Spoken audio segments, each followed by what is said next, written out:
The Steadfast Tin Soldier. Tin soldiers! Cried the little boy on his birthday, ripping the lid off his present.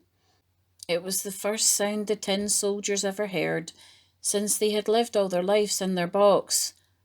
They were all brothers, each having been made out of the same old tin spoon, and each of them wore a splendid uniform of red and blue. They shouldered arms and looked straight ahead, standing proud and tall. The little boy stood each tin soldier on the edge of the table and counted 25 in total. They were all exactly alike, or rather, all except one, who only had one leg.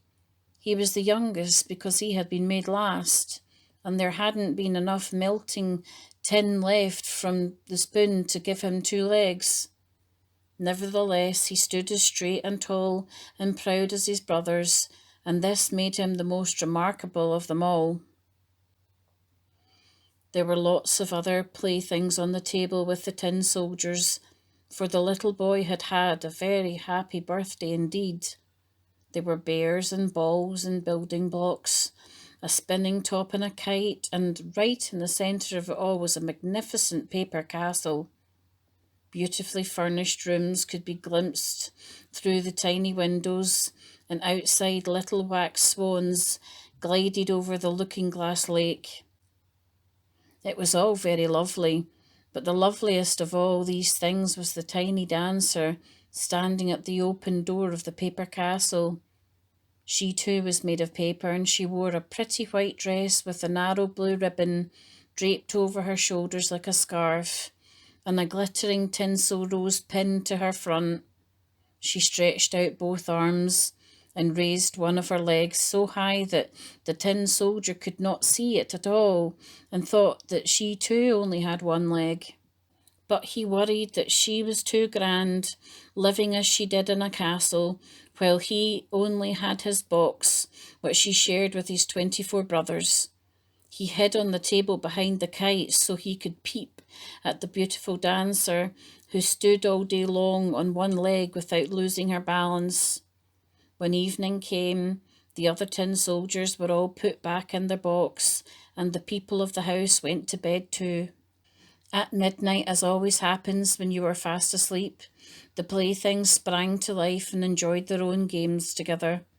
The tin soldiers rattled in their box. They wanted to break free and join the fun, but they could not open their lids. There was such a din that before long the canary woke up and began to talk, and in poetry too. Only the tin soldier and the tiny dancer stayed in their places, and he couldn't take his eyes off her even for a moment.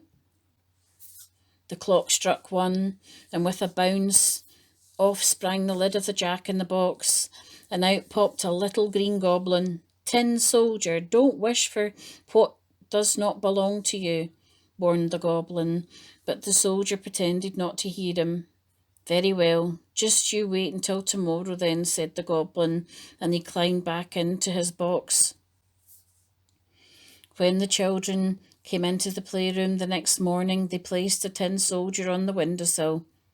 Now, whether it was the draught that did it, or the little green goblin, I don't suppose we'll ever know, but one way or another the window flew open and out fell the tin soldier, head over heels into the street below.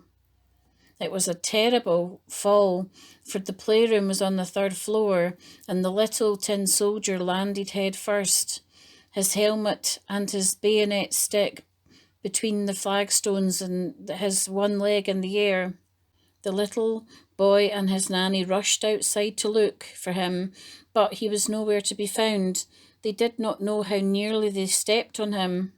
If he had called out, "Here I am," all would have been well, but he was too proud to cry for help, and after all, toys aren't supposed to talk to people, are they? Soon it began to rain, and great big drips as large as pear drops fell from the sky. A little while later, two little boys splashed by in their Wellingtons. "Look," said one to the other, "a tin soldier. He ought to have a boat to sail in."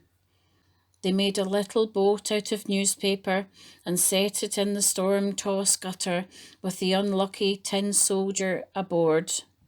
Rolling waves rocked the newspaper boat and splashed over the sides, for the rain had been very heavy and had made a stream in the gutter and great puddles on either side.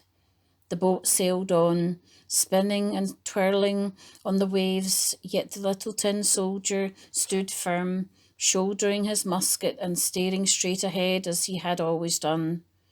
At last he came to a bridge which formed part of a drain, and sailing under it was thrown into darkness.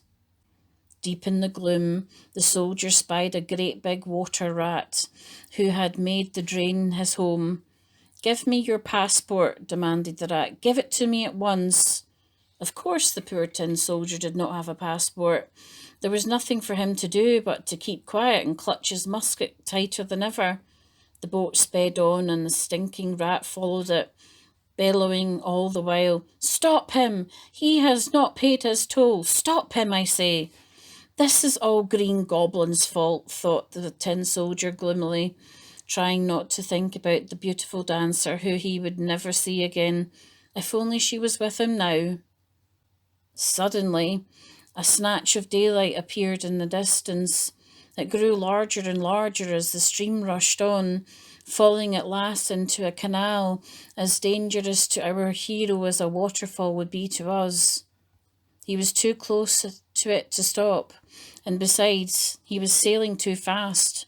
There was nothing for the poor tin soldier to do but hold himself as straight as possible to show that he wasn't afraid and hope for the best. The boat whirled around and around, filling with water to the very edge. Deeper and deeper it sank, taking the tin soldier down with it until the soggy paper fell to pieces all around him and he was gobbled up by a great big slippery fish. How dark it was inside that fish, darker than it had been in the rat's drain or even in the box of soldiers. And there was nothing at all to do but to lie still, while the fish wriggled to and fro, turning and squirming as he went. After what felt like a very long time indeed, a flash of lightning seemed to pass through the fish, and daylight appeared, and a voice cried out, "Well, fancy that! Here's the tin soldier." The fish, you see, had been caught and taken to market and sold to the cook, who took him to the kitchen and cut him open with her knife. Everyone in the playroom was curious to see the brave little soldier who had been on such an adventure and had travelled inside a fish. But our hero was most embarrassed and knew his brothers would tease him. He didn't really mind. He was so happy to be back in the company of the tiny dancer, and he almost wept in tears. She fell in love with him, of course, for who could fail to love such a brave tin soldier, as they lived happily ever after in the paper castle where the Green Goblin troubled them no more.